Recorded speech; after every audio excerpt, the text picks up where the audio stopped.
us this evening. I'm Sandra Chernobyri. I'm one of the college advisors here at Pali. My colleague Alice Erber was at the front, hopefully helping you to make sure that you got a copy of our handout packet and perhaps some materials from the colleges represented here tonight, which if you didn't pick up on your way in, you're certainly welcome to pick up on your way out.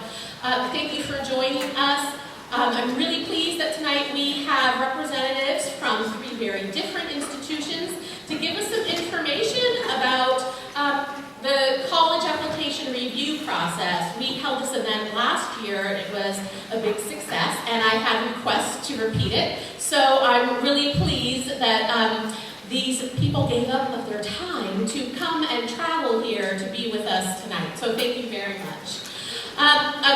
You probably have noticed there's a little bit of a change in the lineup this evening. Unfortunately, one of our college representatives, Martin Vaughn from Xavier University, has a baby on the way. So good news, a good reason not to be here. Unexpected delivery. And coming a little bit early. And then unfortunately, Melissa Sauceda from the University of San Francisco has developed a very bad case of laryngitis, and so really wouldn't be very helpful to have her here because we can't hear her. Nevertheless, you'll be in really good hands, and so thank you for coming. I also want to give a few other shout-outs, so to speak. I want to thank parent volunteer extraordinaire Susan McDonald, who always is willing to say yes and help me put together a program, so thank you very much to Susan. Also, we have a Pali parent volunteer up in the balcony helping videotape tonight. So Christophe Chevalier, thank you very much for your time. And then up in the booth, we have a couple of students, Hannah and Brianna. Thank you very much. Appreciate your tech help tonight. So welcome. I know we've done a lot of publicity, but I just want to be sure you know who's here. So to my right, first I'd like to introduce you to Courtney Biba from the University of Michigan. She is the local representative for California, located in Southern California. You probably have heard of the University of Michigan before, a large public out-of-state university. And then moving further to my right is Ed Devine from Lafayette College in Pennsylvania, kind of a small-ish to medium-sized institution, and he too is a California representative here from Southern California joining us tonight. And then finally, last but not least, is Stephanie Ranslow from Northeastern University, based in California as well, in the Sacramento region, Northeastern University in Boston, Massachusetts, a mid to large private institution known for their cooperative education program. So thank you very much for joining us tonight. I appreciate it. I would like to have you keep in mind that these folks have worked in a variety of places and have a wealth of experience, but tonight they're here to kind of just answer questions that I posed to them with kind of based on their experience specific to their current institution.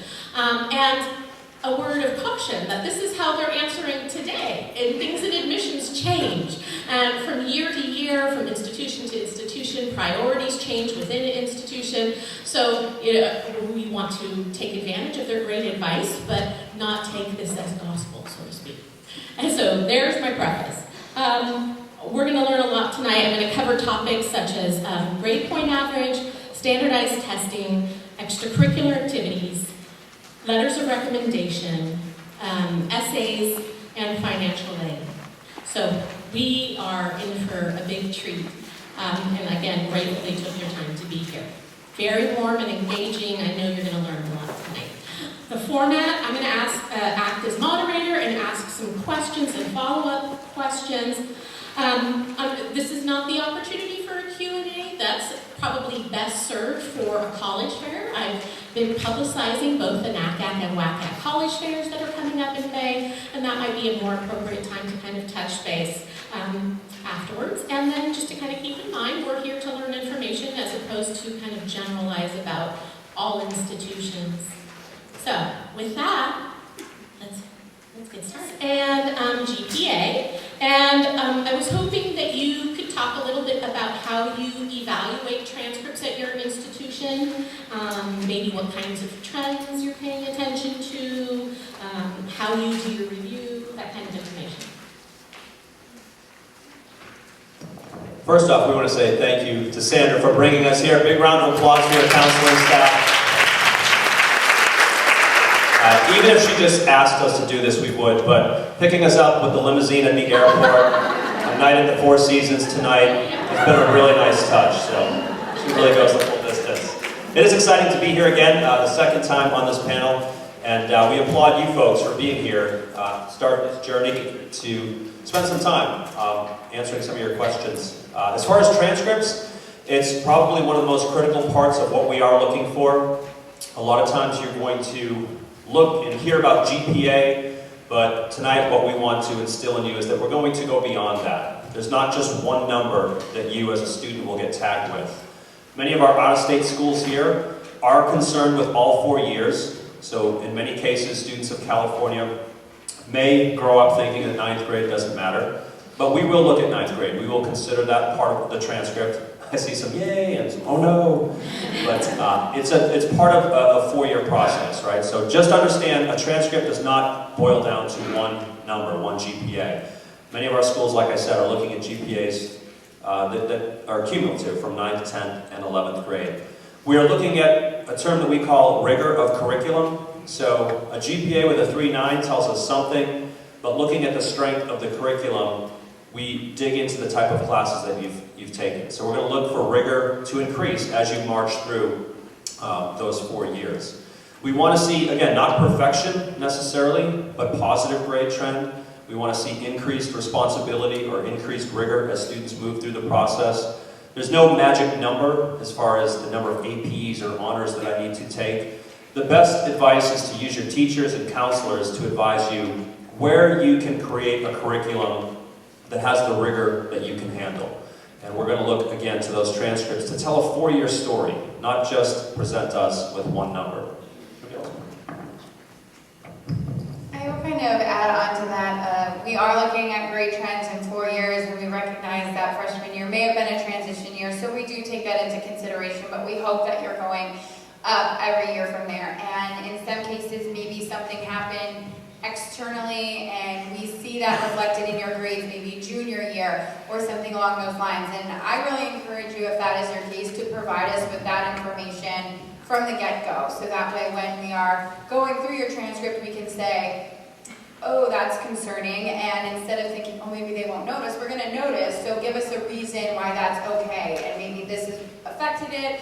That way, as we move forward, we can take that to the committee and say, yep, we see that dip here, but this is why, and they brought it back up. So really providing us context for your transcript as well.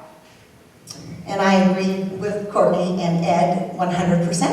The only other thing I guess I would mention is that we'll also look at a profile from each school. We typically will get what's called a secondary school report, which is provided by your high school counselor, and a school profile is a part of that. So, for example, I did my homework, and I think, does it sound right? Pally offers 19 APs and 13 honors courses. So we'll put that in context. There are some schools that offer 100 APs. There are some schools who offer no APs. And so you're not going to be penalized because somebody from an East Coast prep school has started taking APs freshman year and has 4 every semester. So we'll look at it again in context, but do know the profile is very, very important, and we are very aware of the rigor of Palo Alto High School. Do you want us also to talk about GPAs a little bit? No, yes, they're calculating. This was the most fun thing I learned last year. Is that I thought everybody recalculated GPAs, but apparently that's not the case, so I didn't know that either. Northeastern does recalculate grade point averages, every single one. And we recalculate it differently, I think, than many schools in California. Because I think in California there's equal weight for honors and AP, and at Northeastern we'll give an extra 0.5 for every honors class you take, and a point for an AP course. So I just want to mention this to let you know that there are schools that recalculate and there are schools that don't. And there are schools that calculate just like your school does, and there are schools that, like Northeastern, that will take a different approach. So I just wanted to let you know that, again, we look at these transcripts perhaps a little more carefully than you ever thought that we might. Okay, and here's a secret that we know that you might know, but poly is hard, right? It's competitive. You guys are working hard here. Yeah, we will dig in on those transcripts, and we do like to consider 5 major core disciplines when we do recalculate the GPAs. So we're going to look at English, math, history, foreign language, and science as your 5 core disciplines. Many schools will isolate those courses throughout your 4 years. So if you look at that 5 core course discipline over 4 years, you potentially could take 20 units throughout your 4 years. Some students are successful and have great transcripts taking 18 units. Other students may double up in sciences or math or foreign language and present with 22 units. But it's one way that we, again, look just beyond AP or honors, and we look to add an evaluation to the rigor of your curriculum. Those 5 disciplines carried out over the 4 years does not mean a student has to take all 4 years of each discipline. Who here is thinking, I'm done with foreign language? Yeah, I'm done with science. That's fine. It's just understanding that there's those 5 spots in each year. It's great. Students always come up to us and say, I'm done with the Spanish, I'm done with the French, I'm done with the German. Do I have to? And if you're at that point where you're not going to need that course, it's fine to step away. But think about what you replace it with. A lot of times students will come up and say, I've met my graduation requirements, I'm done.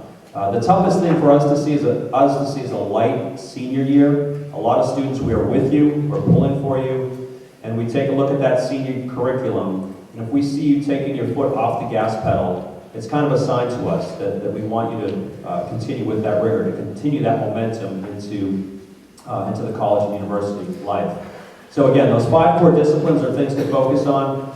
Like I said, if you decide to double in math and science your senior year because you're going to pursue engineering, that's fine. That might eliminate the opportunity to take a humanities or a foreign language course, and that's okay. But think about that discipline and think about that piece that we're evaluating. Many schools will have the opportunity to pull out those courses and distill our own internal grade point average.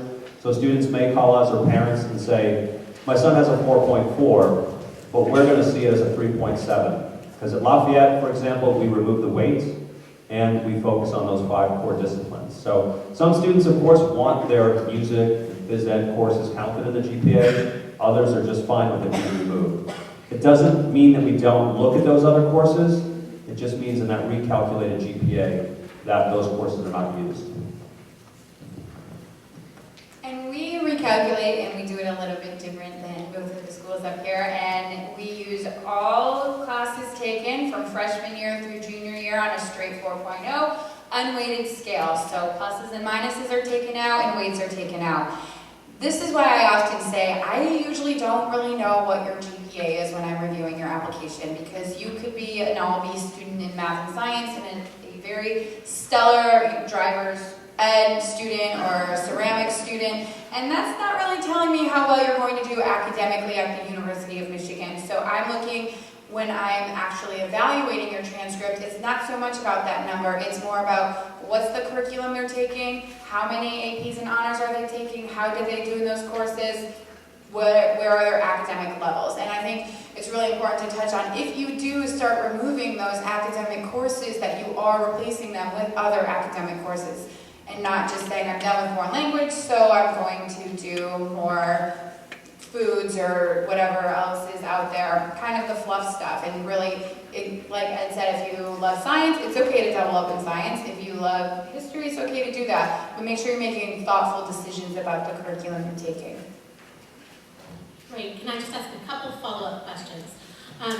One, do either of you, or any of you I should say, have minimum GPA or cutoffs for eligibility? I think I know the answer, but we'll share it with everyone else.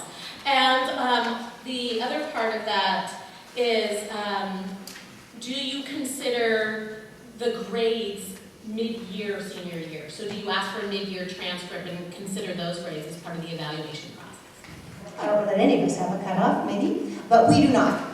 So a student does not have to have a minimum grade point average. And yes, we do look at those mid-year, senior year grades. We'll be talking maybe later about early action and regular decision. But if you apply early action, which basically means that you have applied, at least at Northeastern, maybe all of us, do you guys offer early action? Okay, by November 1st, around there? Maybe? Okay, so if you apply by November 1st, obviously we don't have your grades yet for the senior year, but we do know what you're taking. So that is going to, we're going to assume that you are going to maintain your rigor senior year and maintain the kinds of grades that you have in the past. And if you are admitted, that's sort of the understanding. If you are admitted, we then do say mid-year grades are required and we have the right to revoke our decision if things aren't as we assume they are. If you apply regular decision, we will very likely have those mid-year grades when we make the decisions. So again, I can't stress, as my colleagues have, senior year, really, really important. Yeah, at Lafayette we don't have any minimums. If you look at our reported mid-range GPA, and let's say it says a 3.6 to a 3.8, you can figure that 50% of our students have that 3.6 to a 3.8. 25% have higher than that 3.8, 25% have lower than that 3.6. So there are no minimums. This is one aspect of the admission process. Lafayette's a small school. We have an entering class of about 660, and we launch well beyond the numbers pretty quickly in our discussions. A lot of times in our applicant pool, we might say that about 2/3 are academically qualified to be at the school, and we quickly remove perhaps that 1/3. But as we look at those 2/3, we really start talking about all kinds of other aspects of your application. We call it the squishy parts of your application, not the hard data, but the things we're garnering from other parts of your application really can help students in that 25% below that 3.6 bring strength to our community, bring strength to their applications. So definitely no mid-year. Watch that first half of senior year. It is going to be looked at. In our regular decision pool, we will go through and do our first evaluation of all applicants. We put a call out for the 7th semester grades, and when they come, that GPA can be a make or break. Many times on the committee, we will say things like, the student helped us make the decision. And that may go one way or the other. So we have students on the borderline we're not sure about. They come in with a 3.1. Their GPA to that point had been an average of 3.6. They underperformed senior year. And we might say the student made the tough decision for us. We wanted them right up to that senior year, but they didn't perform that senior year. Likewise, students on the other end really continue that positive grade trend, and it's enough to throw the positive decision onto their application. So don't try to impress us by saying, I'm going to take 5 AP classes, that'll do the trick. We see every year a number of students who overcommit, oversubscribe, and then they come in with a GPA that's below what they should be performing at. So do not try to impress us with the strong rigor of that senior class. We will see those grades. It is going to be an important part of our regular decision application process. And at Michigan, we do not have a minimum GPA requirement, so I really do encourage you to think about what Ed said, what that mid-50th percentile really reflects, and don't let those numbers dictate, oh, I could never get in here because I don't have that 3.8. There are so many other pieces of the puzzle. As far as mid-year grades go for us, normally we will give you that benefit of the doubt. They're on an upward trajectory, or they've been really solid and they've had added rigor every single year. It's when we see that senior year where there hasn't been a lot of challenge before that, and then you pile on the APs, that we're going to say, oh, we need to see how this shakes out. So we might say, yes, they applied early. We're not deferring them, we're not admitting them, we're not doing anything with them until they send us those 7th semester grades. Once they come in, it will come back into my queue and I'll say, oh, you know, they got all A's, that makes it easy. Or they got all C's, that makes it easy, one way or the other. So in most cases, we want to give you the benefit of the doubt, and if you are really solid and adding rigor and doing well, it's going to continue that way. But if you're trying to make a last-ditch effort that senior year, we may have to hold off and say, how did you do there? Thank you. In your handouts, if you would turn to the last page, we have some sample transcripts. And I would ask our admission representatives if maybe you would give us some of your thoughts and kind of your impressions about these transcripts. They vary in terms of course selection, in terms of grade point average, level of rigor. So maybe if you have noticed any trends or you have any comments to make, if not, that's fine, but I just thought it might be useful for our audience. The first thing, there's no names on them. Who are these people? I made them up. I know. Yeah, if you take a look at that first transcript, hopefully it's first in your packet, you'll probably jump out and see that D in freshman year, right at the top. We will find those things, students. Don't think we might look at that and go, is that a B? It looked like a B. I'm not sure if that was a B. It's one of the fun things when I interview students. We're all nice people. We love students. We love to help you find the connection. We're not here to make your life terrible and horrible. This process is horrible. We want to work with you. It's funny, when we do our meetings and our interviews, a lot of times we'll build rapport, and I'll ask students towards the last 10 minutes of the interview, so tell me about that D in algebra, or that C in geometry. And students always look and go, that's it, game over. I was 10 minutes from the end of my interview where I would have made it in, but now he found it, it's over. Don't look at that and feel that's the blemish that's going to hold you out. There's a great story to what happened with that D, and how did you change that? But if you look at this number 1 transcript, if you go through, a couple things to note on that one. There's not a lot of rigor to that curriculum, not a lot of honors and AP. By the senior year, the students in Algebra 2, they only have really 3 solid classes in their senior year, the Algebra, the Lit, and the Econ.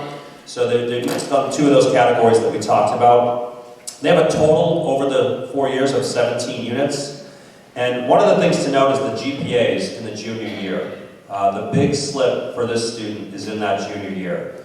And if you're going to mess up, there's one bad time to do it, and that's junior year. There's not enough time to recover. So if that is a tough time to really slip up. Students are taking their most competitive curriculum in junior year. We understand that, and we will see some grade slide. But this one was a pretty big slide in this particular case. Essay, find out there's a legitimate reason for that. But that junior year is one, as you know, that we focus on quite a bit. So I think that's the things that stand out there. Don't worry about that first D. Don't go into your sophomore year thinking, oh, I'm never going to overcome this D. That's so long ago. You have plenty of opportunity to show how you dealt with that tough grade. Adding the rigor, again, I think there's a weakness in the senior year on this first transcript, and so we would want to see that student push forward, especially after that junior year, take a challenging curriculum, and again, we're going to see the first half of those senior grades and make a big evaluation there.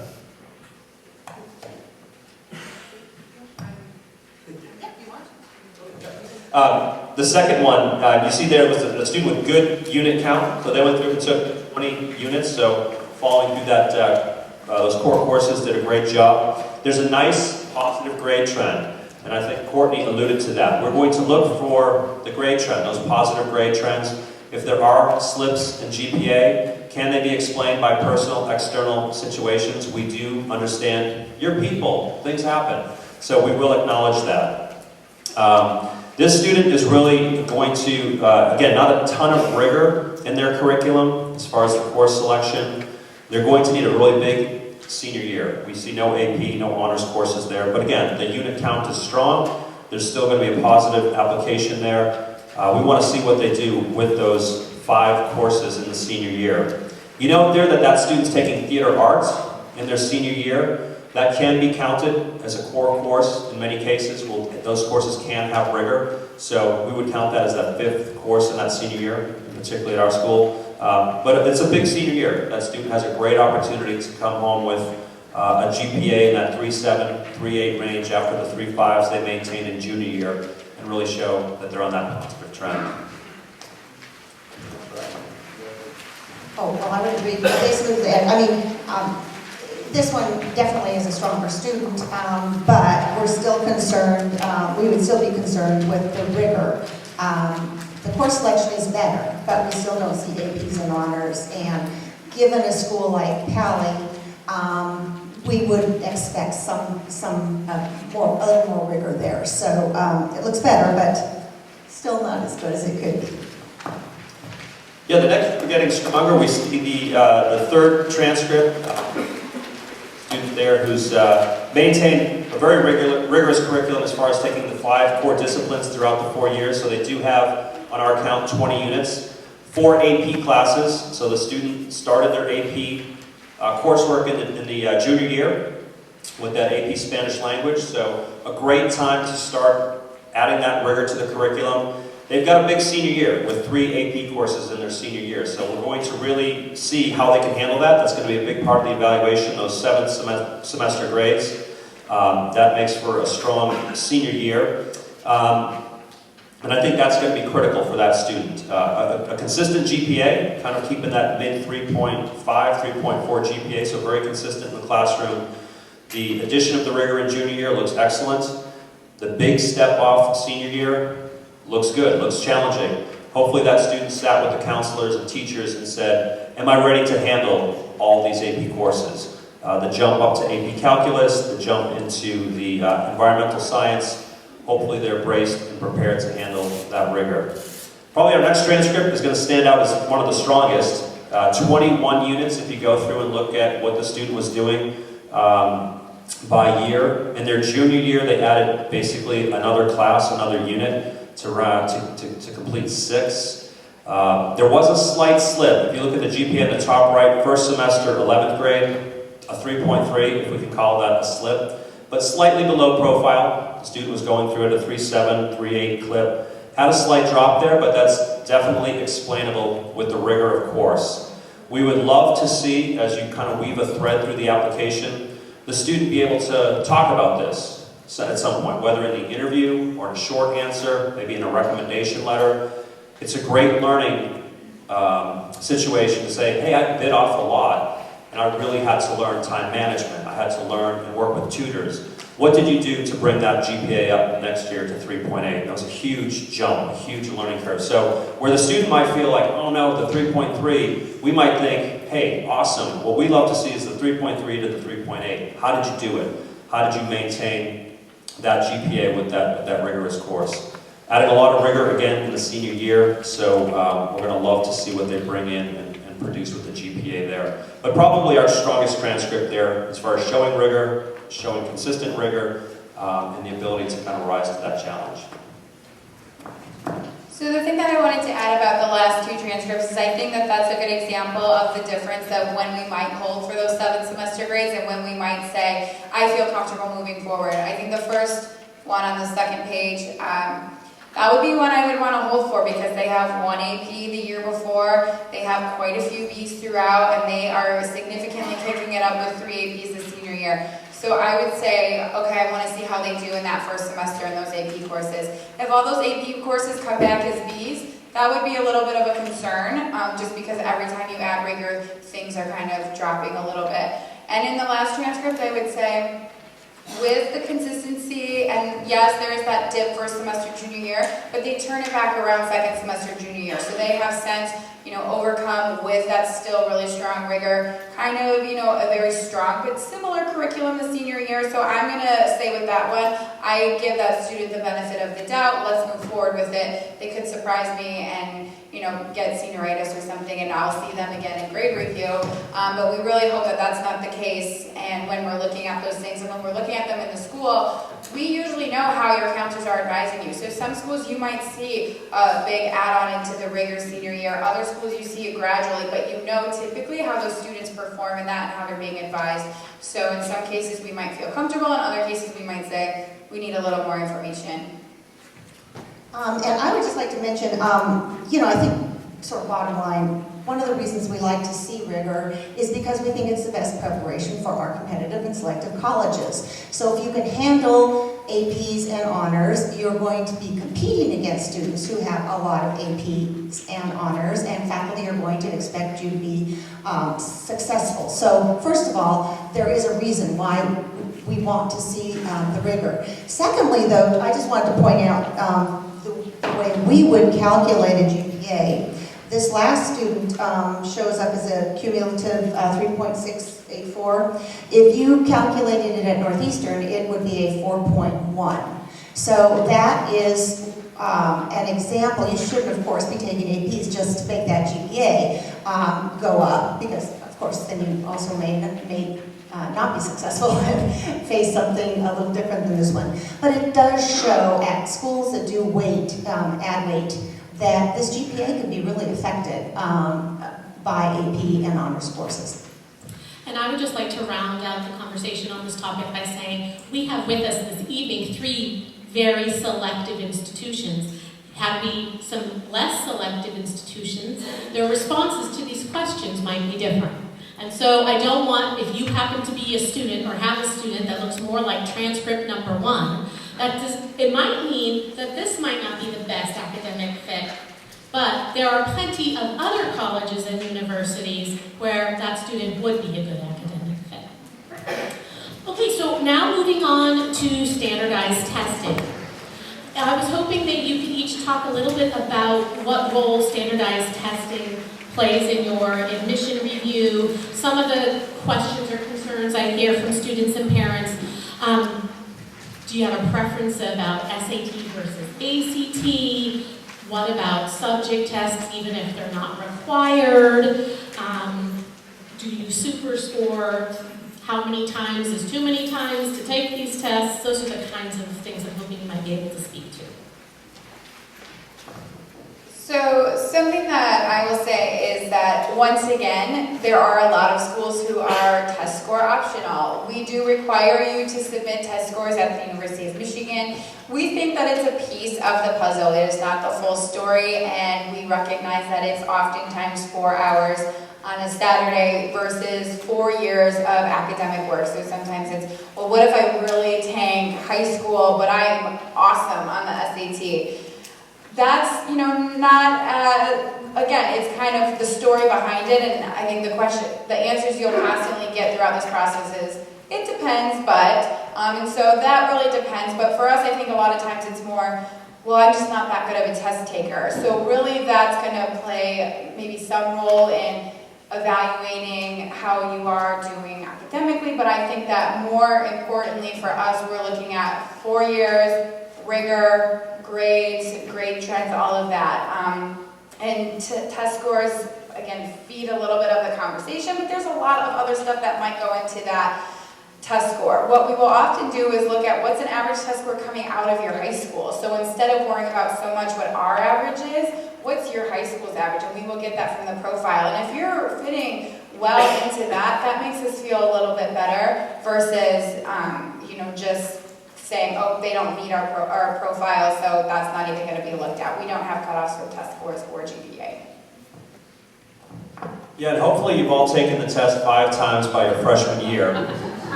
There's definitely too much. The test score is something you can't overdo or over-worry about. It's great to hear students at the end of the process say, this isn't the most torturous part. We'll talk about that part later. But with us, it's a piece of the puzzle. It's just a piece of the puzzle. And I would say students really coming into the second half of the junior year is the time you look to start taking those tests. The best ways to prepare for the exams are to read, and read. There's not much more you really need to kind of be concerned with.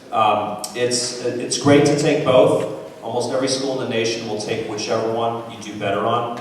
But do understand it's just a piece of the puzzle. I would say that it ranks curriculum, GPA, activities, and then tests.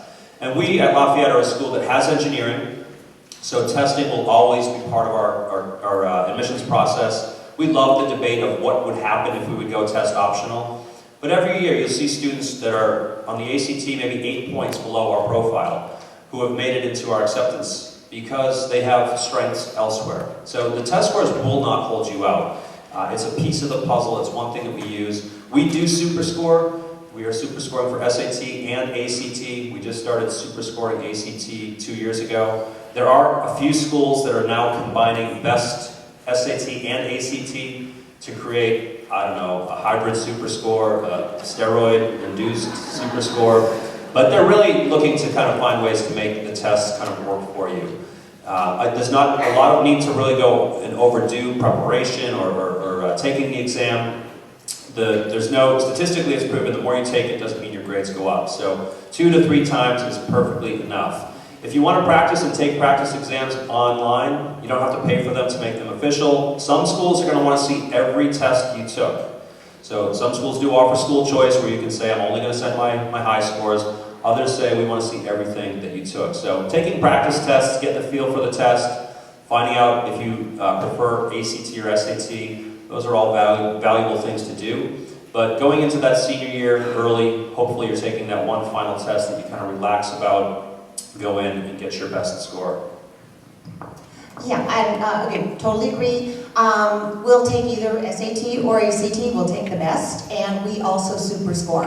And you're going to hear the term holistic reading or holistic review, and all of us do that. That means we look at every single piece of your application. So, like Ed and Courtney said, it's the SAT or ACT is part of the puzzle. But it's an important part of the puzzle, and sometimes I worry that, frankly, that if you have not tested well, you will start to latch on to, oh, it's a holistic review, so maybe my activities will make up for the test, a low test score, or my GPA will make up for it. The more selective an institution, the more that we're all probably looking at students who achieve in all of those areas. Not I'm high here and I'm low here. Usually you're competing against students who have done well in all the areas we look at. And on that final note, I do want to mention, I don't know of many, if any, colleges that actually set out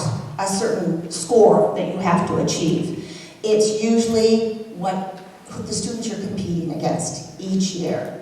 So that's what's going to, so when you see again that middle 50%, none of us just made up those numbers. That middle 50% reflects the quality of the applicant pool from the year before. So again, it's just going to depend every year on the quality of the students that you're competing against. And can you speak a little bit to SAT subject tests? Whether you want them, and if not required, do they add value? Yay! In our case, we do not. Right now, we are always rethinking these things. Like, should we add another essay? Should we add subject tests? Whatever. But at this point in time, Northeastern does not require subject tests, and we do not. They will not affect our decision whatsoever. Even if I see an 800 on the Common App or something, it's not supposed to affect my decision because we did not require it. At Lafayette, we do not require as well, but we will look at those. So for students that do submit the scores, they may be part of the discussion. We'll use them in particular if we have a student looking at engineering. We may look towards those math scores, and chemistry scores, and science scores. If we have students that present strong scores in a foreign language or other subjects that relate to their major, we will bring that into the discussion, but it's not required.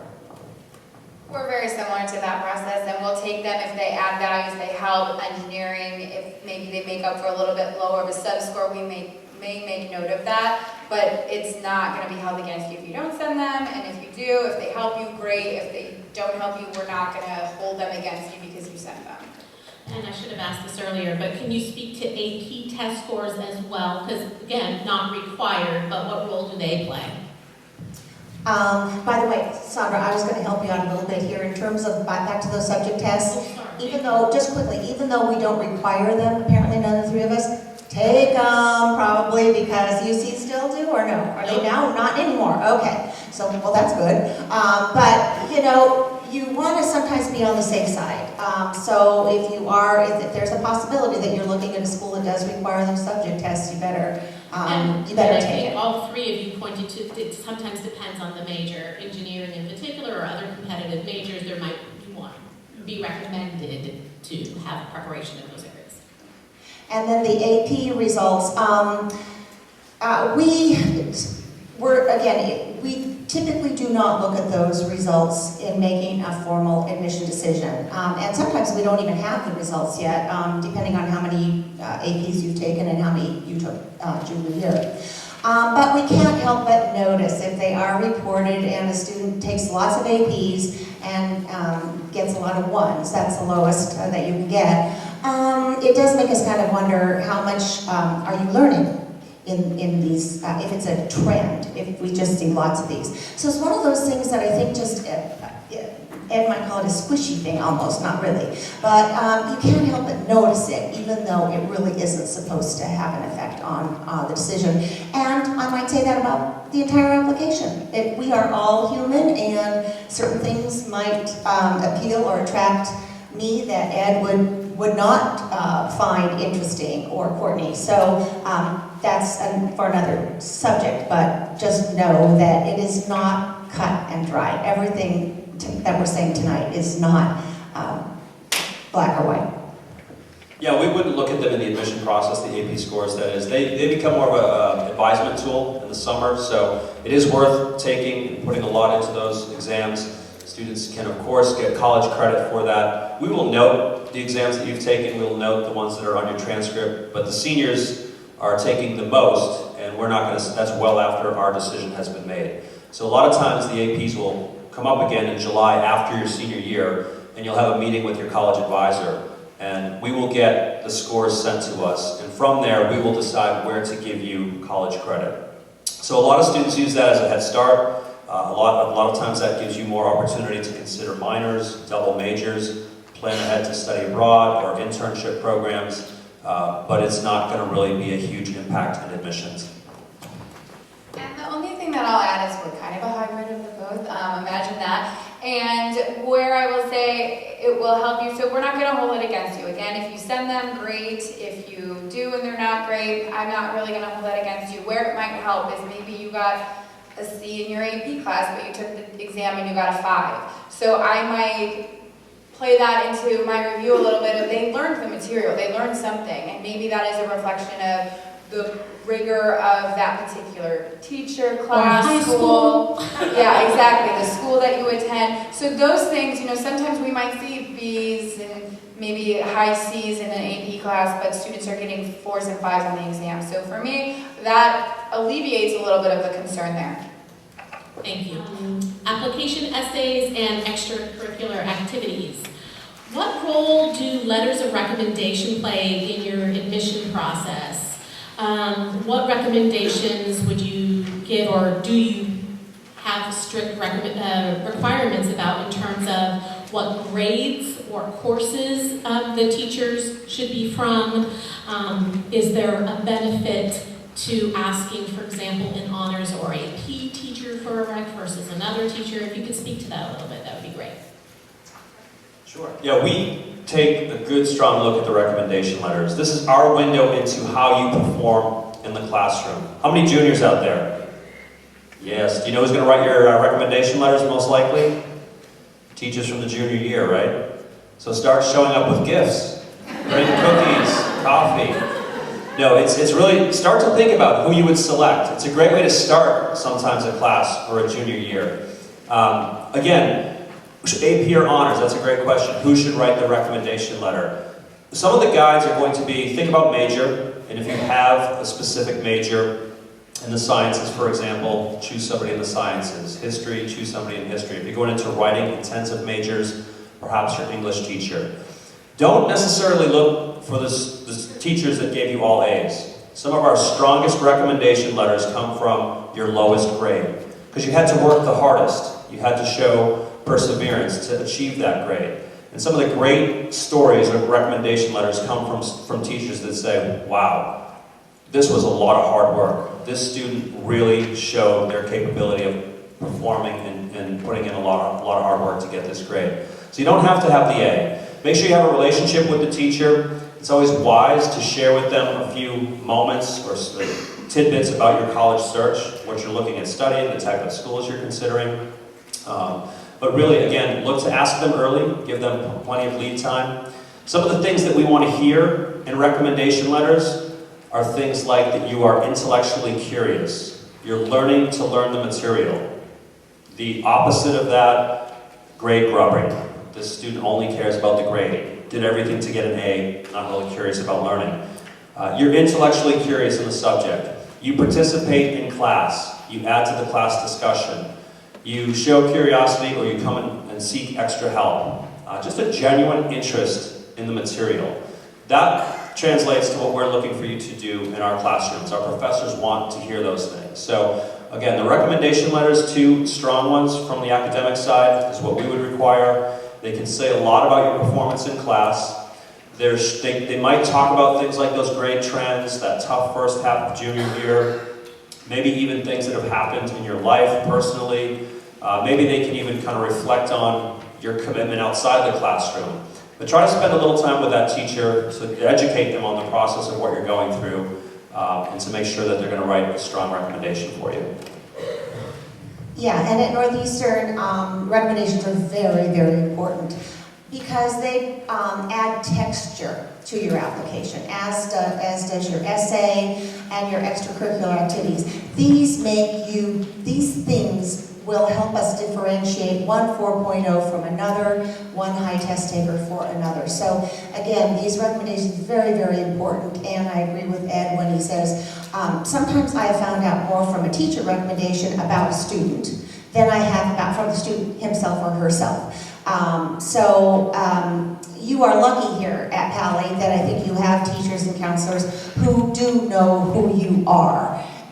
And sometimes we are finding that at the larger public schools, these students don't have access to teachers who can, again, add that one extra quality to the entire application. And I totally agree with Ed where he said, let your teachers know about you because they can reinforce for us what your passions are, what you're excited about, and that it doesn't hurt us to, when we're reviewing a lot of applications, to see something mentioned more than once. So anyway. Great. What about some advice to students about extracurricular activities? If you could talk a little bit about the role they play in your admission process. Some of the concerns I hear from parents or students is one kind of activity better than another? For example, we at Pally do not have a community service requirement, with the exception of that class that requires 15, yet we have a student body who's really engaged and loves a lot of service. But I think that sometimes there's a misperception that you're looking for a lot of community service, or that some activities are more valuable than others. And then related to that is, when you're looking at kind of an extracurricular activity list or resume or summary, are you looking for trends? How do you feel about students who maybe don't stick with an activity over the course of 4 years?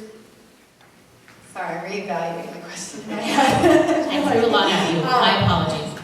So for us, extracurricular activities, it's not so much what you're doing, it's that you are doing something. So we are not in the business of evaluating what we think is valuable use of your time and what we were interested in. It's really just, are you doing something beyond the classroom? It can be an athletic team, a performance group, giving back to the community. You could be part of the high school band, you could be in your own band. That isn't so important as, are you doing something? And we want to see that you have sustained involvement. So trying every single club in your high school for a week isn't really that informative or that helpful for anybody probably. But on the flip side of that, I ran track my freshman year. So that was it for me, and I found other activities. We don't expect you, if you're running cross country and you're lost in the woods, you don't have to do that every day. You can come home and find a new activity that works for you. That's totally fine. But we want to see that the things that you are passionate about, you are committing to. You are developing leadership roles in those activities. That's going to be really important. And some students will say, I love music, and all I do is music, and that's my one activity. And I think everyone will have a different answer for that. I think that that's okay if you are doing that in a lot of different avenues. So maybe you are part of a music group in your school, and maybe you started something in your community, and maybe you volunteer at a nursing home and sing. So you're doing it in a lot of different areas rather than just one group all the time, and that's really your only exposure to something else. Yeah, I think, you don't want to hear me, huh? I think ultimately what we're looking for in that activities resume, it's going to come up on the common application on page 4. You're going to have the opportunity to list your activities, and you're going to be challenged with what do I put on top, what's most impressive. But you're going to list an activity, And then to the left, you're going to tell us how many years you've done it, 9, 10, 11, 12, and how many hours approximately per week or per year. And that's going to make it to the left side of that activity list. We are looking for things that have impact. And like Courtney said, it doesn't matter the what, it's where it touches you, what motivates you to get up and do that. Why are you doing it? Share with us the why part of it and the passion part of it.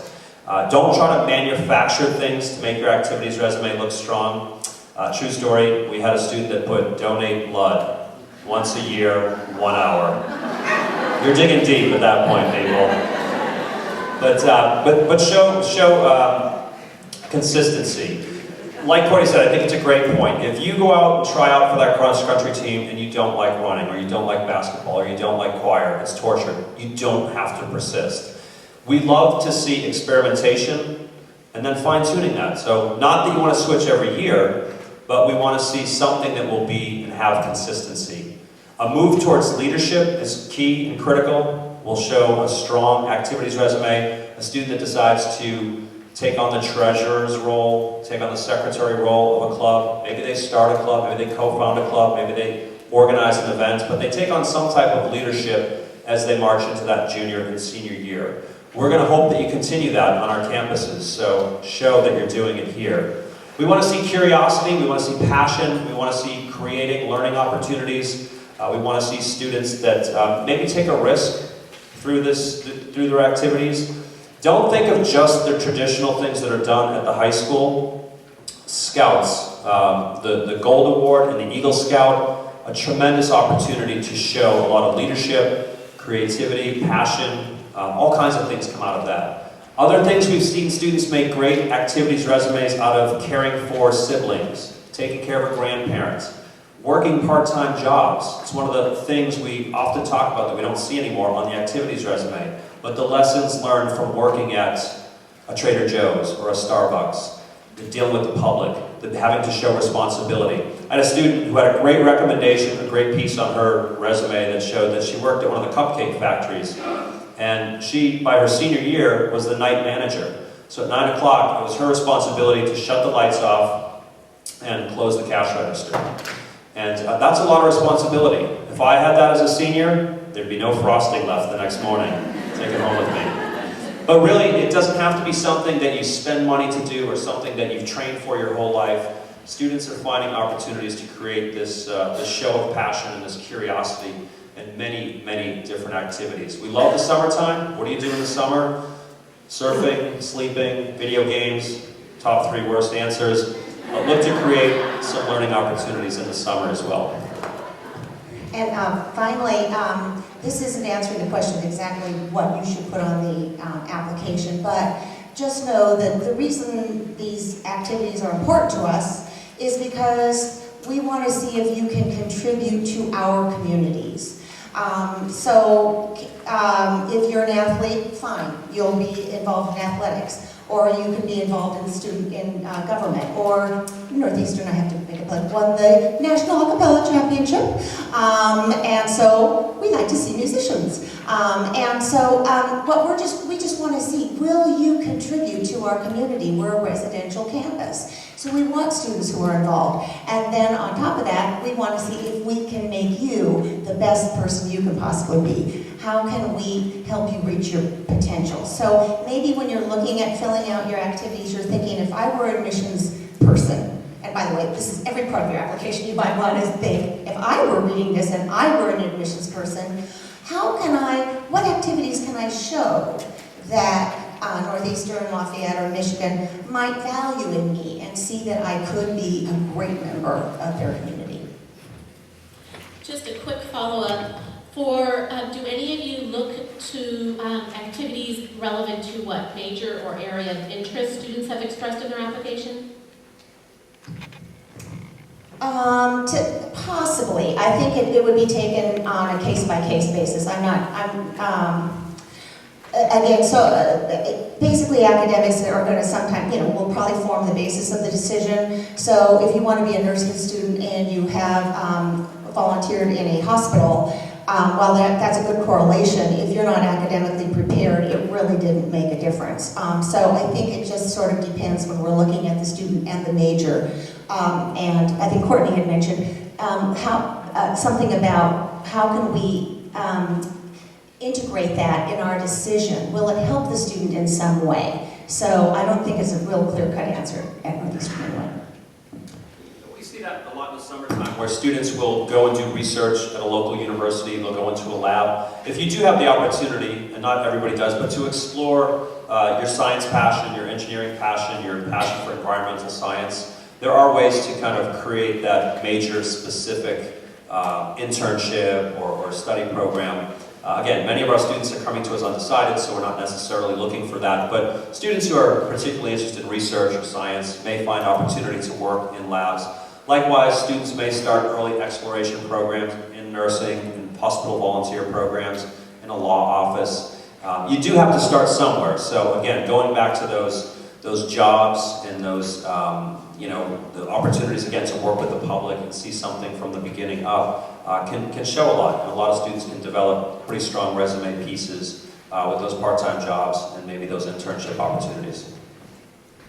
Great. Moving on to application essays. What advice would you have for students, or on the flip side, not only what should they do, but maybe what should they avoid doing? Oh, I'm sorry. I think we all obviously have very strong opinions about the essays because they are our opportunity to finally get to hear from you as a student, as a person. We see the data, we see what other people think about you. Here's your chance to tell us something about yourself. And I'll just offer a couple quick tidbits of advice. We want your essay to tell us a little bit something more about you. So don't repeat everything we've already read in your application in an essay in sentence format. Let it complement the parts of the application that the things we've already learned about you through reviewing your application. What else is this adding? And I think really, in most cases, assuming none of you are writing something dangerous or wildly inappropriate, your essay isn't going to be the thing that keeps you out of a school. It's an opportunity for you to add something about yourself, to say, here's what I'm going to come to your campus and do. So I think if you don't put yourself and your voice and your interest and your passion into your essay, it's just a missed opportunity for us to hear from you, because we've talked a little bit about interviews. We don't offer interviews. This is really going to be my only chance to hear from you as a student.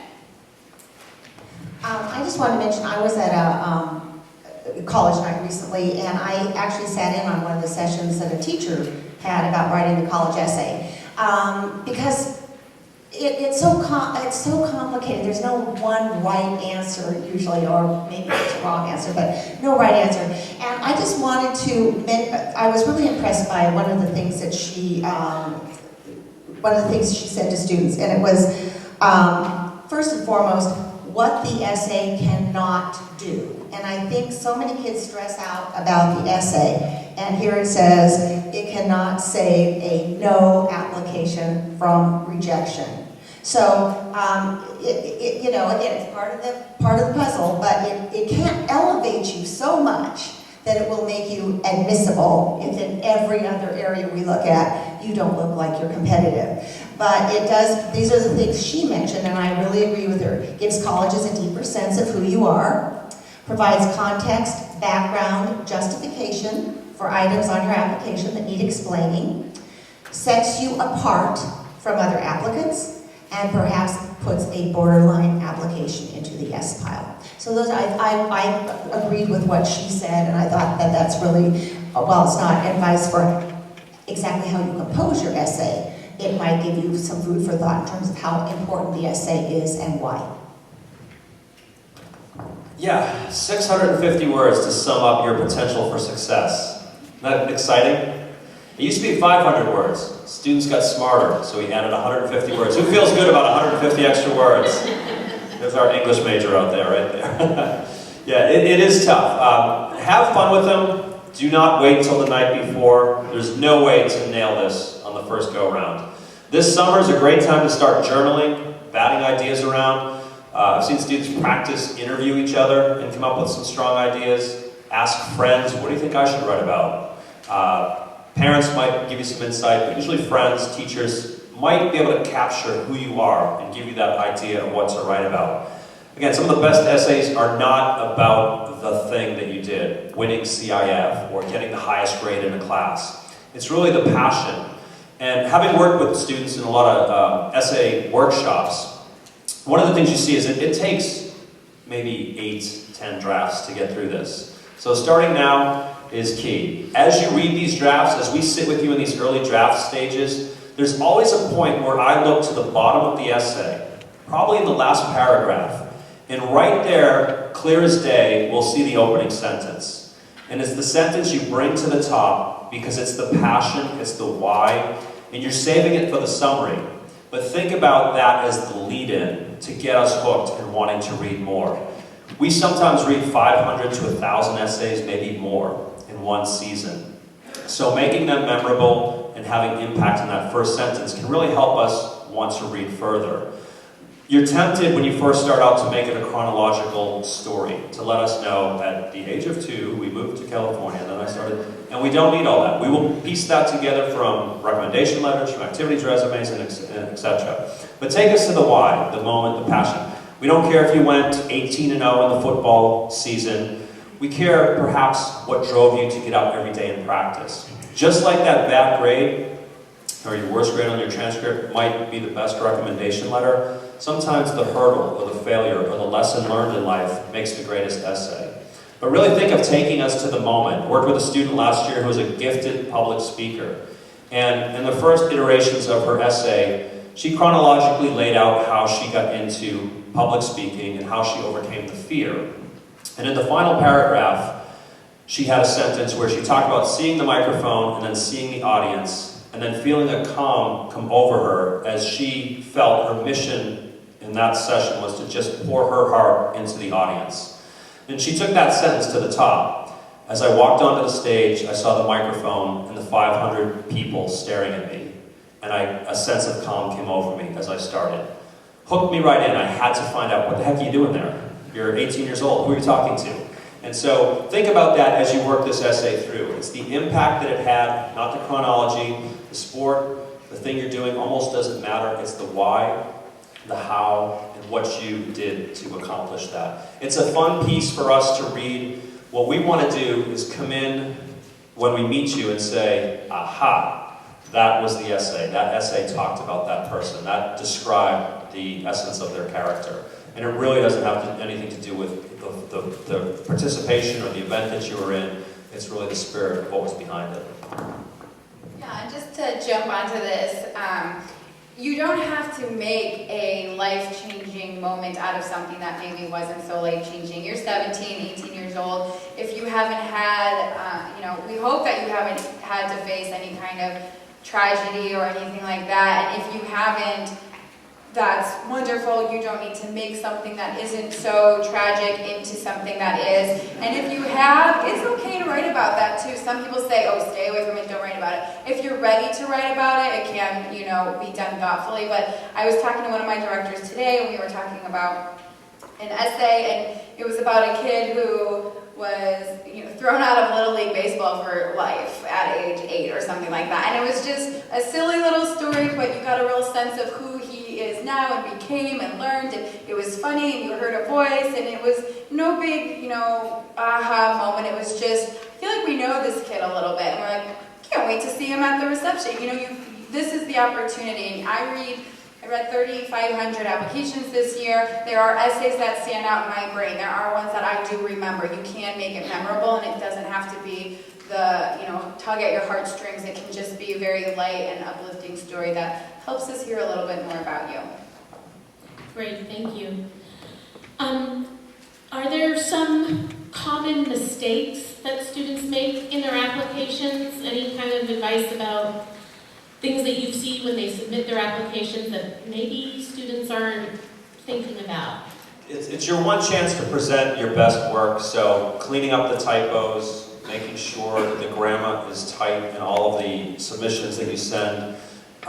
You do text a lot now, we know this, and we don't want to see lowercase i's or LOLs in your writing samples. These are professional writing samples. So I think that is, students sometimes, it's overwhelming. It's a lot of work senior year, we get it. it's like taking 2 AP classes, is what some seniors have told us. So realize it's junior year, you've got time. You've got to think about the summer and utilizing that, but it is going to be a busy time. So try to meter that out, don't wait for the deadlines, and make sure that everything is done properly in the application. Don't manufacture anything. We usually find that out. There was a student once that professed to taking, I think, 8 AP exams in one day, and of course got all 5s, and applied to, I think, 100 schools. And then somebody was like, wait a second, you can't take 8 APs in one day.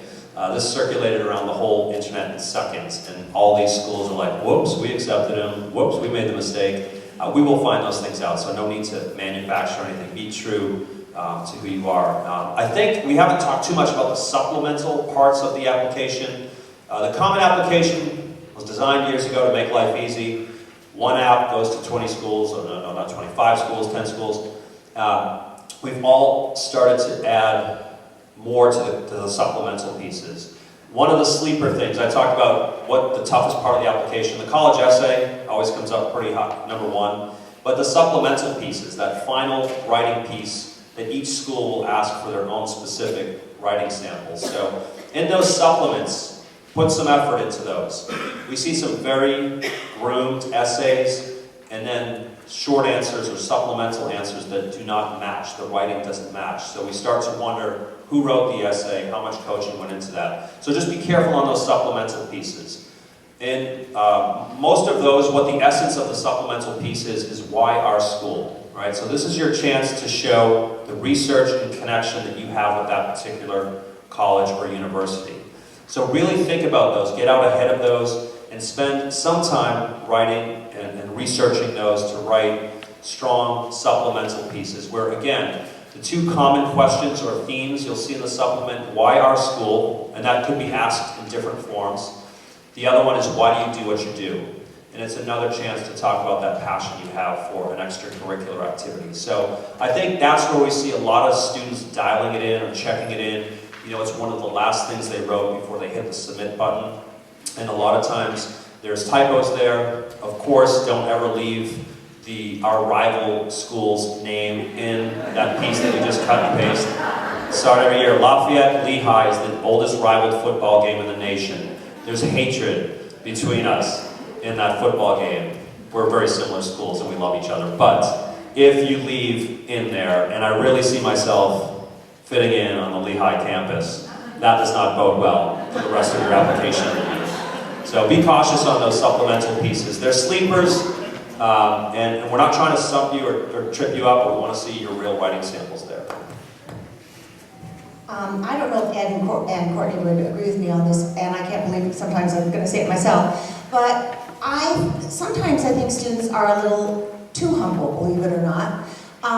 Maybe, and we were talking at dinner about, I've had students who don't put down they're an Eagle Scout because they know other Eagle Scouts and everybody's an Eagle Scout, so maybe that's not a big deal. Or everybody at Pally has spent the summer overseas in a third world country, so maybe I shouldn't put it. Or I'm in the theater here, and it's a great theater, but everybody is. So it doesn't hurt you for sophomores or juniors right now to start thinking of your accomplishments and things that you're proud of, because you will want to have those in the activities section, because again, this is what's distinguishing you from everyone else that applies. So that's my little public service announcement. But I have a couple of little things that happen to us every year, and they're tiny, but they're real important. First of all, make sure your name is the same on your application that it is on your test scores and everything else that comes in. Are you guys both online? Either? Okay. So that computer, you know, with your Ed in one application and Edward on your SAT, we're not going to match them up. And so please make sure that you're consistent in terms of your name, and same with your email address. That's how we correspond with you quite often. So make sure we've got the same email address all the time. And for those of us who have student portals, where we ask students to create a student portal, check those. That's for Northeastern, where you find out what items have been received or what items are missing. So if you don't check your student portal and your registrar said they send a transcript, and and you didn't check your portal and saw that we don't have it, we're going to eventually drop your application, and it just doesn't matter if you said, I just didn't know. You were expected to check your portal. Also, if it says something's missing, we don't have it. So your counselor may say, I sent that. I sent the secondary school report. And that's probably true, but maybe on our end, we got it into a different file or something occurred. So when you see an item is missing, we're all regionals. You can usually check with one of us to see, double check, and I'm more than happy to do that and see if I can't track it down in one of the black holes on the computer somewhere. But I can verify for you, is your file complete? And so these are just little things, but they can really make a big difference in terms of having eventually a complete application. That's a huge point. It's your responsibility, and there's no, you won't be blaming other people. If it's not there, it's not there, it's not complete. It's your responsibility to watch and make sure the pieces of the application get there. Great tools to do that. Read those emails. Again, there's a lot of information coming your way. Think about ways to manage the flow of information. Particularly, set up an email address that's just for school, so you don't have to end up, we see it all the time, students just come through from a vacation or a time away, and they delete 100 emails. And we contact them and say, did you follow up with this, or did you know about this event? And they have no idea. So there are portals, there are emails sent. Learn to manage that flow of information that's going to come your way. You're going to be real popular in email if you're not already. You're going to get tons of emails, a lot of mail. Managing that will show a degree of maturity, but being the ultimate one responsible to complete that application is part of the process. And we're going to assume if you can't take care of that from here, that on campus we might run into the same issues. So it's your job to find out what's required and what needs to be in. And it's a horrible situation for us to get to a student that we like and they haven't fulfilled a piece of the application or met a deadline. I will also say when it comes to deadlines and checking your portal and all of that, it's wonderful. We expect you to do that, but in this very immediate world we live in, there is a processing time. And I did send myself this tax season. I submitted my stuff and I checked online the next day and I was like, it's not there. How can it not be there? And I called and I panicked and I went, yeah, there's a processing time. And I was like, of course there's a processing. I tell this to students every year, all the time, at our deadlines. First of all, I encourage you, don't wait for the deadline for that purpose because you submit your piece of the application. We wait for that to come in to be able to make a file for you. So things can come in separately, but we have to put it under your name. We can't put it under your name until your piece comes in. So if you submit at the deadline and you realize 10 days later your teacher's rec didn't come in, unfortunately you've missed that deadline. So leave time for that processing. Great, thank you very much. I was hoping you could talk a little bit about actually application review, the process by which you make admission decisions. If one of your institutions has one factor that's maybe more important than another when you evaluate applications, that might be useful to know. Or, there's the term holistic review. Maybe you could talk a little bit about what that's like, just to kind of give us a sense. Or even if your institutions make any decisions based on area of academic interest or intended major, just kind of a little bit of insight about the process. Sure, yeah. At Lafayette, we're a small school, 2,400 students. Our acceptance rate is about 28%, and we're bringing in a class of about 660. We have about 18 counselors that will read applications. So to note, we get to spend, as first readers, there's a term that we use in the business, first readers. I'm a first reader for all the students from California. As a first reader, I might spend 30 minutes reading a student's application. It's my job to know front and back that application. Essay, the recommendation letters, the quality of the school. It's my job then as a first reader to present that applicant to our committee. So, like I said, when we go in real quickly, we will have discussions about GPA and test scores. Those will get ranks or ratings. But really quickly, we move into discussions that go well beyond the GPA. If you make it into that meaty part of the discussion where it gets tense and we're fighting for students from different disciplines, for different regions, rarely do we have to go back and say, oh, but the GPA. Commonly, it can be assumed in a pool like ours, we might have 2/3 of the students that are academically qualified that make it to that final decision in committee meeting. And again, we're launching into the discussion of where do we see this student contributing on our campus. A lot of times somebody will stop us in the middle of a discussion and say, can you see that student walking across campus, or being a leader here on campus, or being a great roommate for another Lafayette student? So we really quickly delve into those extracurricular activities, leadership. We are a big school for what we call demonstrated interest, and we are tracking that. Not every school does, the Ivy League schools won't, but schools of our size tend to be concerned with your interest in our school. Right now, nationally, about 50% of the college applicants are applying as stealth applicants or secret shoppers. And that means that the school has no idea that you exist until the day you submit the application. Commonly, when we're talking about applicants, and we have equally strong applicants, we'll say, what's the interest in the school? We'll look to the supplemental piece and look to the question, why our school? And we'll look to the opportunities you took to engage us in the process. So we tell students, if you're flying to the East Coast and you happen to be on our campus, try to register or go in to see the admissions office to make a connection, to let us know that you were there. If you have the opportunity to interview on campus, definitely take advantage of that. We travel extensively throughout California. We will visit your high school. We'll be at the college fairs that Sandra mentioned. Go up and make a connection at that school, and we will electronically track and tag that as an interest piece to the school. We're not looking for you to game the system, but we're looking for genuine, demonstrated interest in a match. A great supplemental essay may start with the words, as I stepped onto your campus, I felt at home. We've understood now that the student has looked beyond rankings, beyond our placement rates, and really has come to experience the campus and say, I like it here, I fit into what you guys have. That's going to tell us a lot. So that's a big part, again, of what we discuss as a small liberal arts school looking for a strong, committed student to the campus, is that idea of fit and demonstrated interest. But real quickly, again, we are digging into what you're doing as far as extracurricular activities, leadership, service projects, to find out what contributions you'll make on campus. So we do it a little bit differently. I am the third reader, so I do all the third reads for students applying from California. We have, like I mentioned before, over 50,000 applications, so we're spending about 11 to 12 minutes on an application.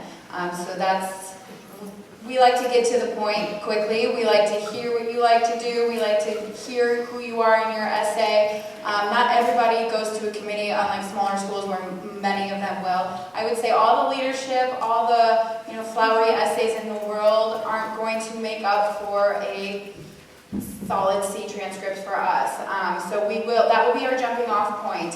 And then the other stuff will be is this student, a bubble, or do we see them really making a difference on our campus? For students who might have an all C transcript, but may have those extenuating circumstances or reasons that go beyond, what the numbers say, those students are ones that will typically go to our committee, and we'll put them in front of our faculty and we'll say, do you see this student doing well here? Do you want to teach this student? And they can, give us some feedback of, typically we see these students come and they don't do well, or yeah, this is the type of student we see could come to campus and really do well here, given everything else we see in the file.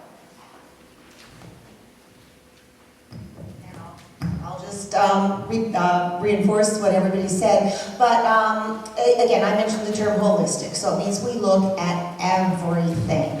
But I have to be honest with you, the academic portion that we see will form the basis of the decision, and then we go from there. And the extracurriculars, the recommendations, all of these other things are the things that distinguish then the students that are in that category academically, and Ed kind of referred to this too.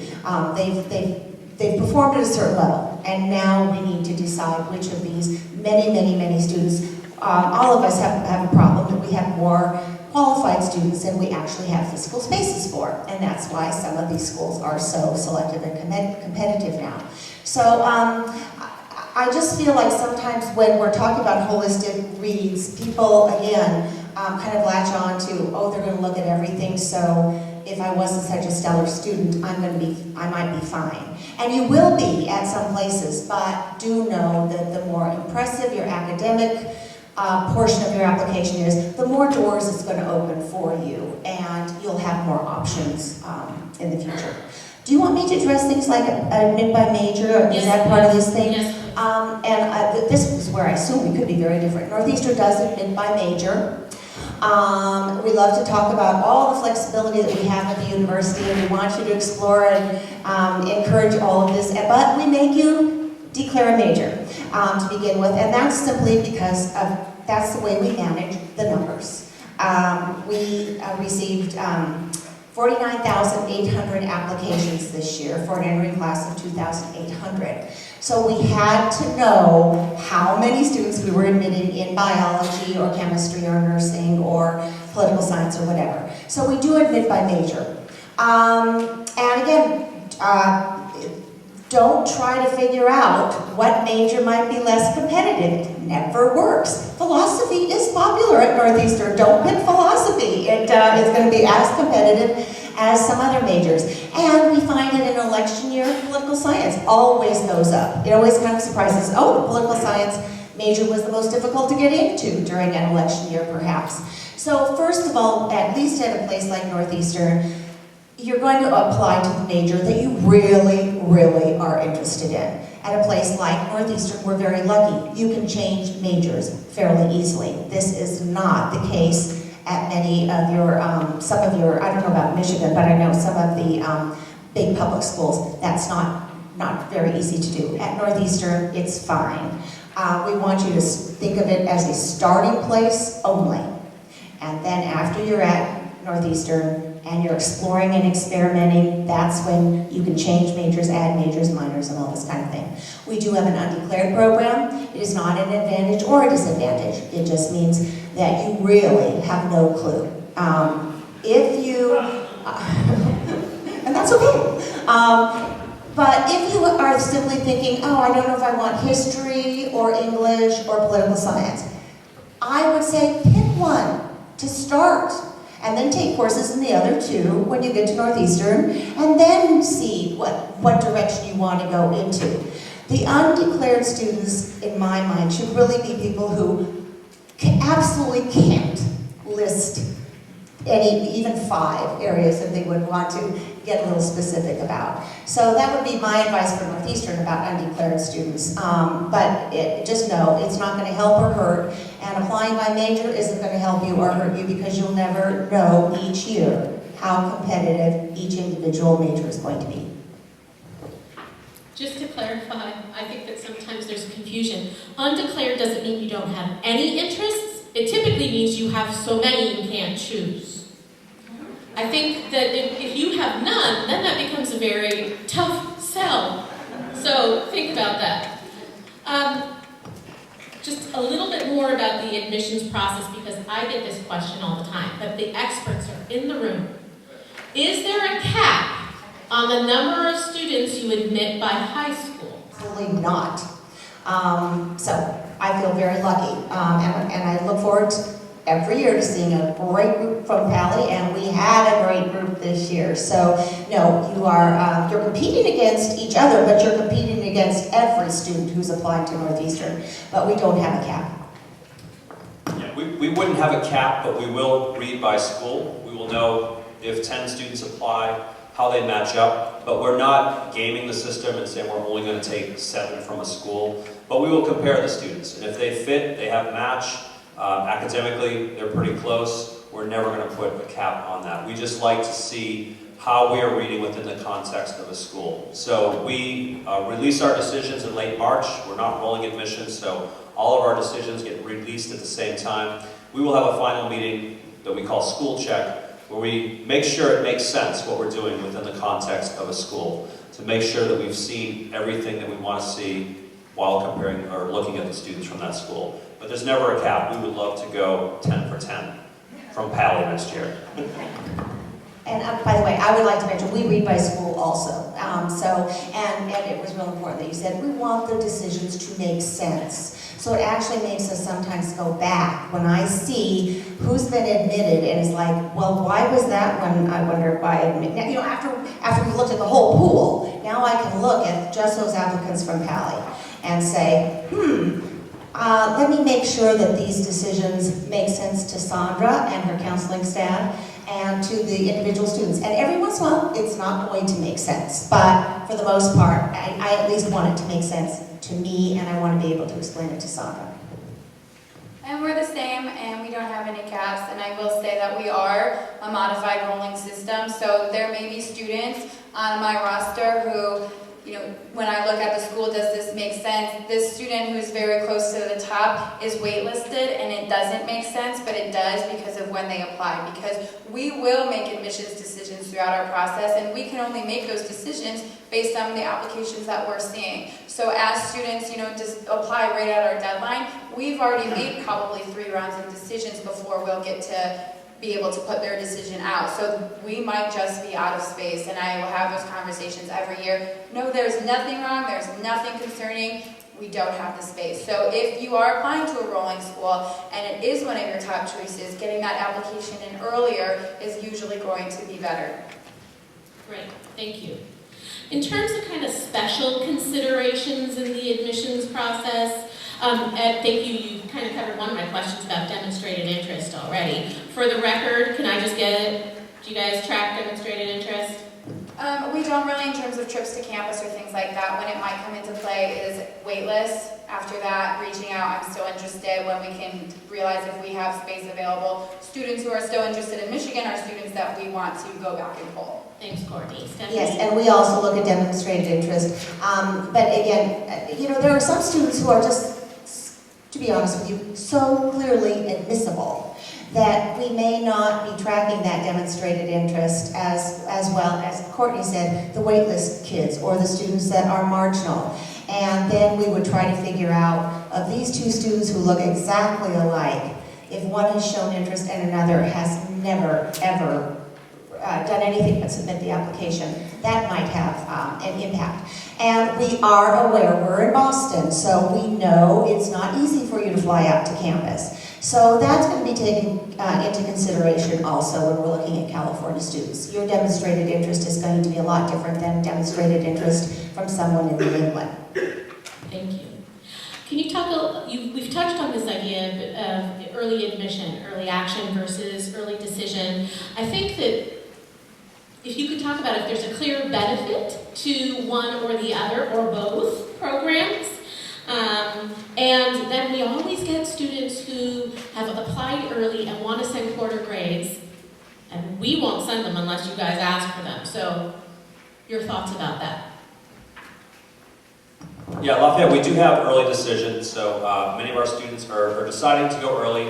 We want that commitment to be there. It's got to be the school that you love. You know that on early decision acceptance, you're committed to then enroll at the school. We have 2 early decision deadlines. We have a second one called ED2, and that is generally for students who a little bit later in the process in January decide, I do now want to commit to ED. And honestly, many of them were denied at other ED schools or EA schools, and they decide to jump into our ED pool a little bit later. The true commitment is there. The interest has been shown early. Students usually have had a chance to meet with us and visit campus, and they have a real commitment to the school.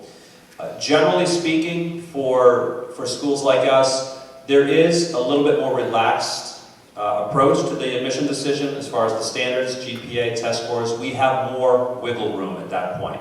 So oftentimes it's a good strategy for students who are a little bit below profile. We do have the opportunity to be a little bit more flexible in our admission numbers.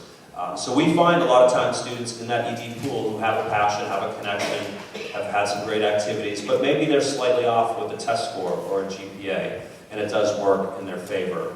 It might be a little bit harder, generally, to qualify for scholarships in the early decision pool. We are definitely a little more stringent at that time in what we give out for scholarships. But it's a great strategy to employ. We try to keep our class to under 45% that are coming in early decision, which is a big number, but half of our ED students are athletes. We're going to talk about that in a minute. But many of our Division I athletes at Lafayette are applying under an early decision format. But it's a great tool to use. The ultimate guide is, do I love the school? Am I 100% committed to go there? And can the family buy into this, afford it, and so on? It may give you an edge in admissions. it may make it a little bit more difficult for scholarships.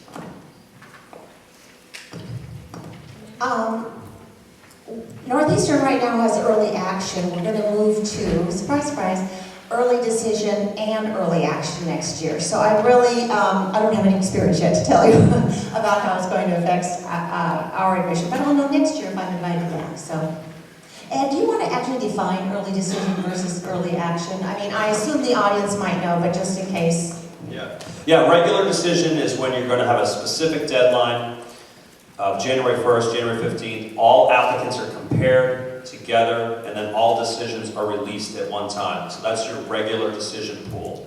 Your rolling admissions, we heard referred to. Rolling admissions means students apply, their application is reviewed, usually within 3 to 4 weeks. And usually in a rolling admission, the decisions may start to go out in November, December, January. Typically in a rolling admission process, students are only evaluated on their merit. Their application is not compared to that year's pool, because they don't see the whole pool, but it's compared to the academic standards of the school. That's your regular and your rolling. The early decision, deadline's usually in December 1, December 15th. One application, you can proceed to start other applications, but once you go through an ED, it's a commitment. If you get accepted to that school, you're supposed to immediately withdraw your applications from other institutions. That's the contractual agreement with the early decision application. Early action is very similar to rolling admissions. Early action is the opportunity to apply to schools and hear early, but then still to continue on and pursue other early action opportunities, or other regular decision opportunities or rolling opportunities. There's another program called Early Action Single Choice. A group of highly selective schools have gotten together and said you can apply early action, but to only one of us. And then after that decision, decide to pursue other outside applications. But the key to that early decision application piece is that it is binding, and from the point of acceptance on in that ED school, you go back and pull out, withdraw from the other applications.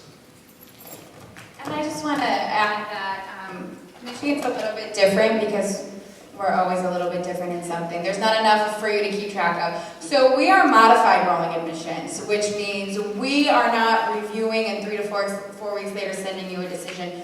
We're reviewing, we're holding, we're evaluating, we're waiting to see what comes in, and about 4 times throughout the year we will make releases. We don't have published dates when those releases might come. They typically happen. We do 1 release date after early action.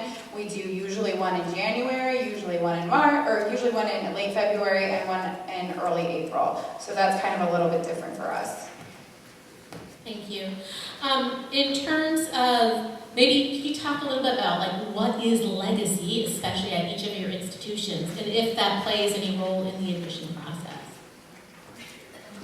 Well, legacy at Northeastern means that you had a member of your family graduate or attend Northeastern. But we're finding that we have a lot of legacies that are applying now, and so if it's an aunt or an uncle, it's not a legacy anymore, or even a grandparent. We do notice it if sister or brother attended, or if they're currently there. But a legacy does mean that you have a relationship already with the university, and it will be noticed. It's one of those things that we will look at. It won't automatically get you in, but it is something, if we can be flexible with the admission, we'd love to do something for a legacy. So it is just one of the many things we consider. Yeah, we might call that a hook in the business inside. It's a student that has a hook, a special consideration. It may get tagged in their application so that the legacy is any family connection, and we'll extend that even to siblings. And we'll consider those students with a special read. Many times other departments in our community may have an interest in a legacy student. Our development office, for example, our alumni relationships office. So we have 3 buildings on campus named Kirby. If I ever denied a student named Kirby without checking with the development office, I'd probably be working for a different school next year. But that is the hook, that is the business. It will give, it's nothing for students to brandish, it's nothing for you to say, hey, it's a done deal. It is something we do want to know about. We love for you to inform us of that. We'll ask you on the application. We don't need to necessarily have people write in, but if you do want to mention that, you do want to get that across and let that be known. It's an important part to the application and your connection, ultimately.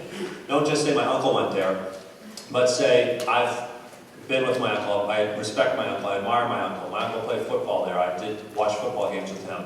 I've got a picture when I was 2 years old wearing the Lafayette gear. But understand that there could be a demonstrated connection, not just that you're running around checking the family tree to see where relatives went to school.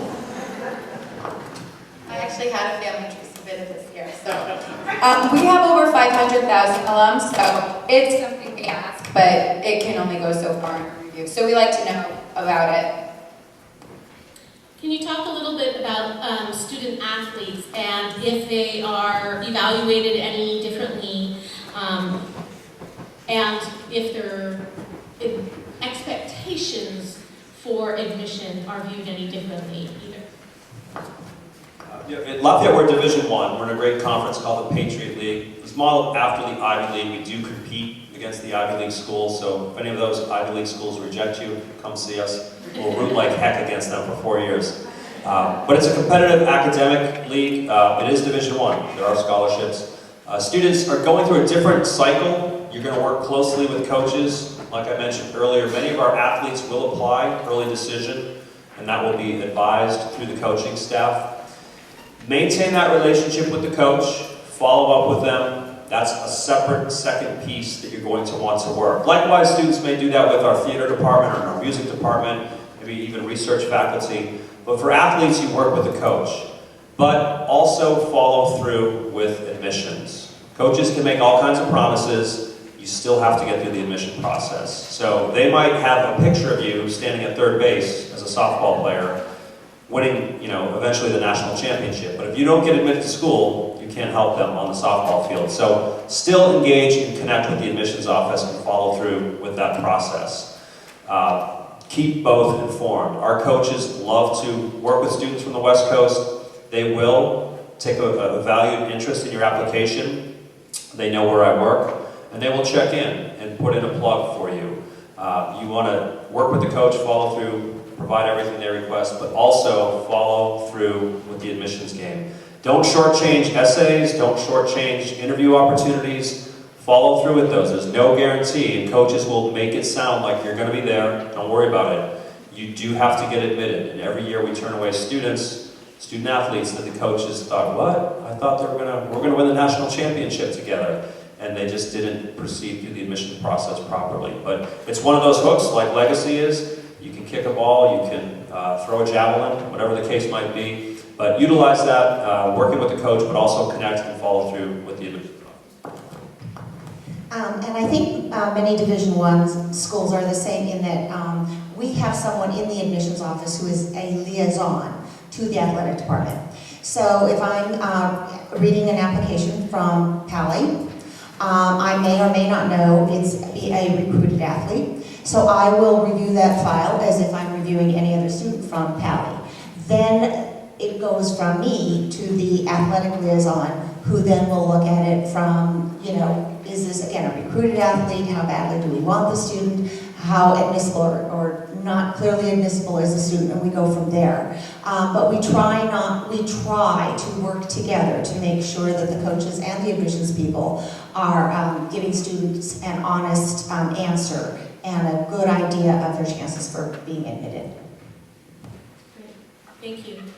And moving on to our final topic, which is an important one, financial aid.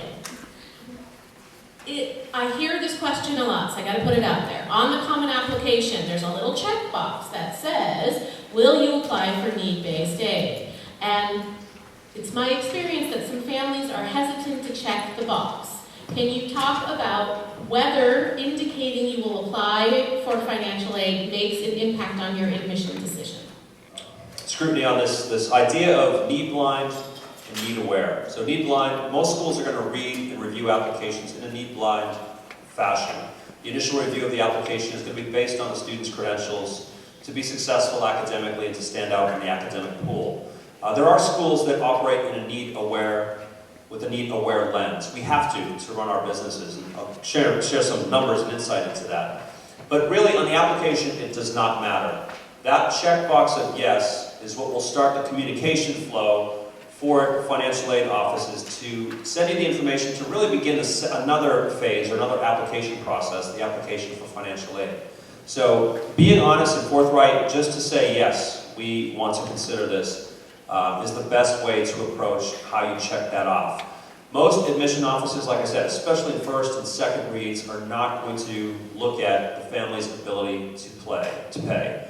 A lot of schools at the end may put a need analysis lens to their final decision to make sure that they're not going out with too much financial aid, not going out with too many acceptances, and at that point, in those wait list or final decisions, sometimes need will be evaluated in the decision. But at the point of applying and checking that yes or no, just be as honest as your family situation would dictate. If you want to pursue it and you're not sure even at that point, it's fine to check yes. Applications are not being decided on with that checkbox. Right. And do your institutions award merit aid? And if so, what kind of things get notice to award a student consideration for merit aid? And what's your intention behind offering merit aid? Well, Northeastern does offer merit aid and we offer need-based aid. So, and I think probably maybe all three of us do. In our situation, merit aid is not based on financial need whatsoever. So when you apply for admission, you do not have to complete a separate application or do anything special to be considered for either our honors program or to be considered for merit scholarships. And once we've determined, for example, in early action, once we've determined the students who we want to admit, then we will look at the top 15%, perhaps some years top 25%, and those students will be considered for merit scholarships. The merit scholarships are made, again, then in relationship to the pool that you applied with.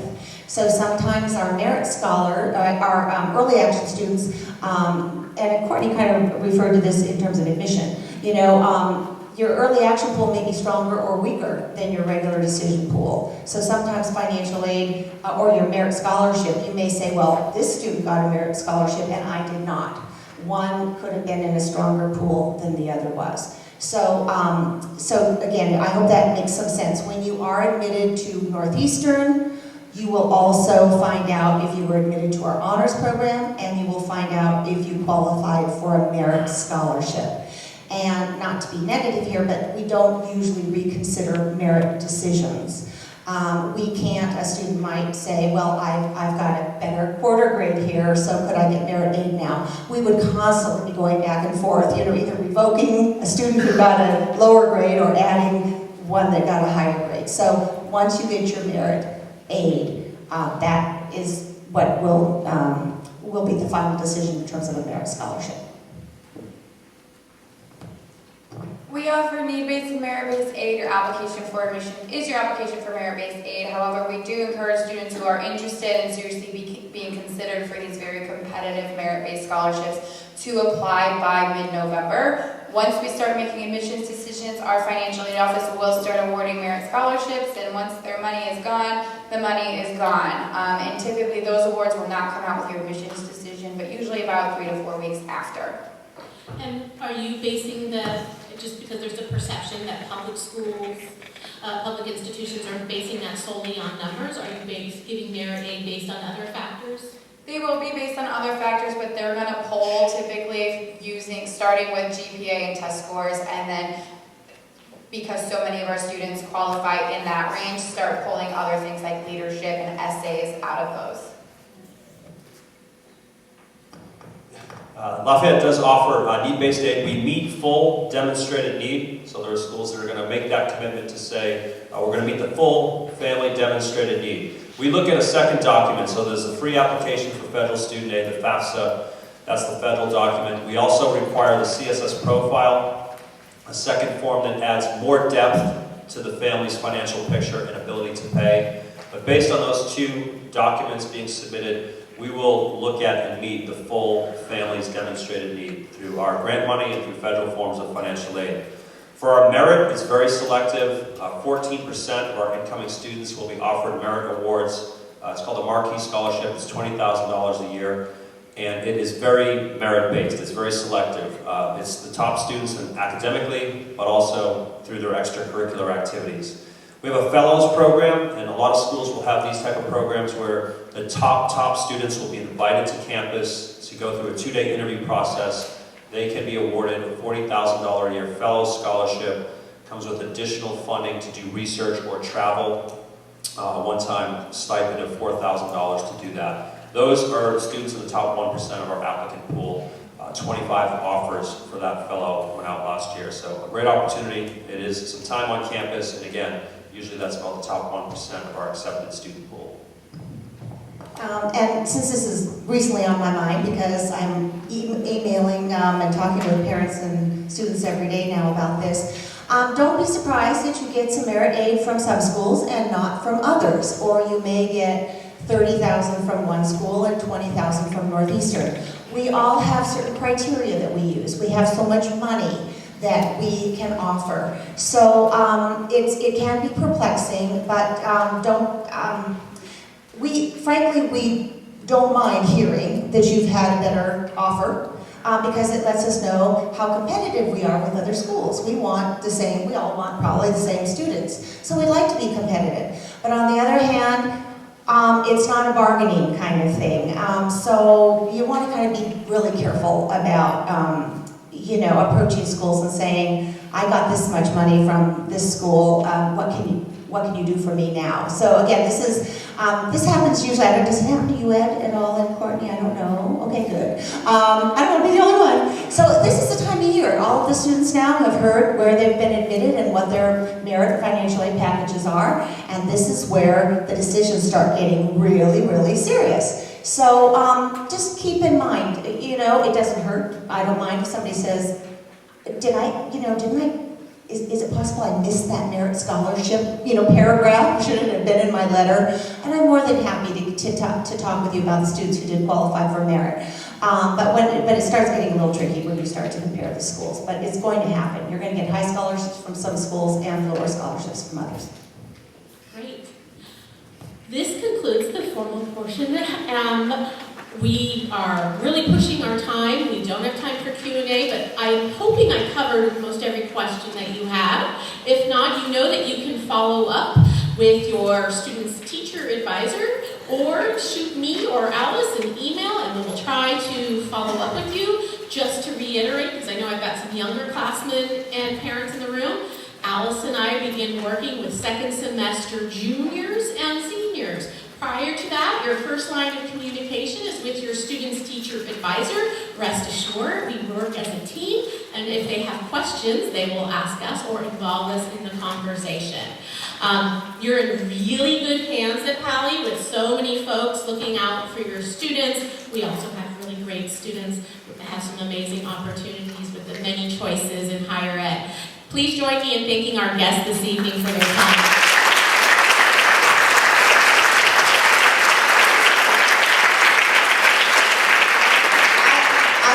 To reiterate, you are in great hands here. Never doubt that for a moment. Sandra will pick up the phone and call me, and so will Alice. And so we feel very, very close to Pally. I think all of us do. We are people who work with students on the West Coast, and I want you to get to the place where you fit best. So we'll all work together, but know you are in just excellent hands here. Thanks so much. Thank you.